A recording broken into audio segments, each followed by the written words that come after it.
Here's the problem. He's outside of his swim lane when it comes to the big issues of content moderation. To defend free speech, you can't just say everybody can say something. You used to work for Twitter. There's a lot of misinformation I'm sure you're identifying on Twitter. And they're trying to figure out how to control it and balance it with free speech. Elon Musk is a big free speech guy. He just said he's probably going to let Trump back on. They have to try to control bots. There's a lot of things he could do. What advice would you kind of give him as a way to make Twitter better and to allow free speech and fight misinformation? You know, listen, I'm a big admirer of Elon Musk. I've met him. I admire what he's done. This guy will be considered to be the greatest entrepreneur of this generation and many generations, right? Even what he's done with Tesla, right? And I actually think in some cases he's got some good ideas about Twitter. And I work for Twitter, and I can tell you it was a pretty dysfunctional kind of place. It was not managed the way you would like. And yet at the same time, a lot of very good people working there. For me, what's happened with Musk over the past couple of weeks, he's got some great ideas potentially about running it as a better business, introducing things like payments and tipping and subscription products, maybe some other elements that he can bring to the table. Better organization, more focus on product, all great ideas. Here's the problem. He's outside of his swim lane when it comes to the big issues of content moderation. He's got a particular view on Donald Trump being deplatformed. And I think he's, it's a matter of opinion. I think he's probably right that taking people permanently off Twitter is not a good idea.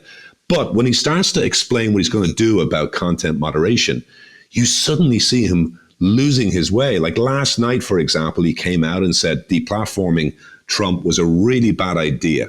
Again, nothing wrong with that.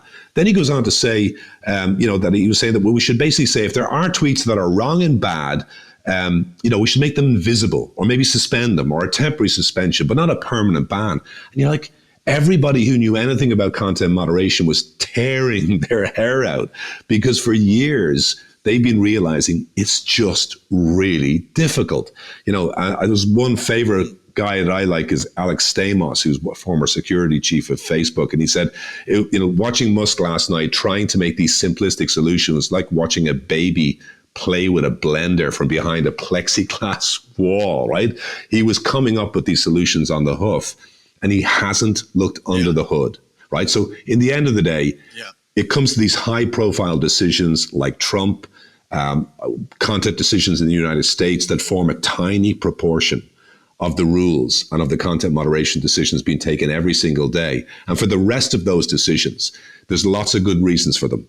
So in the end of the day, good content moderation is never going to be perfect, but good content moderation is the best thing for free speech. So maybe Elon seems like he's a bit naive about some of these things now, but you have sort of trust that he will try to get to the bottom of the complexities of it?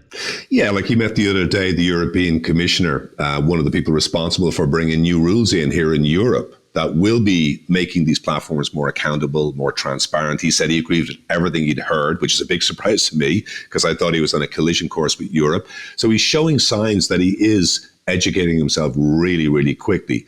I think the key for him is to be listening to the smart people inside Twitter that have been doing this for quite a while and making really tough decisions in a tough environment. So learning a lot about what happens when you look outside the United States, when you get to a country like Kenya or Myanmar, or you look at a country where the language at the moment is not being protected. Nobody knows how people are fomenting hate. So you've got to really have a deeper understanding. And I think just like perhaps he saved SpaceX and he saved Tesla from constant threat in the early days, I would hope he brings the same kind of openness to problem solving and not get stuck on the tiny proportions of content moderation cases that get such huge publicity, and think about the responsibility to a couple of 100 million people who call Twitter their daily home, or at least use it on a basis and get some service of it. I think to defend free speech, you can't just say everybody can say something. You can't just say, we'll let Trump be on the platform. You have to make sure that people are protected from the bullies and the abusers and the spam armies. So there is a need for good content moderation.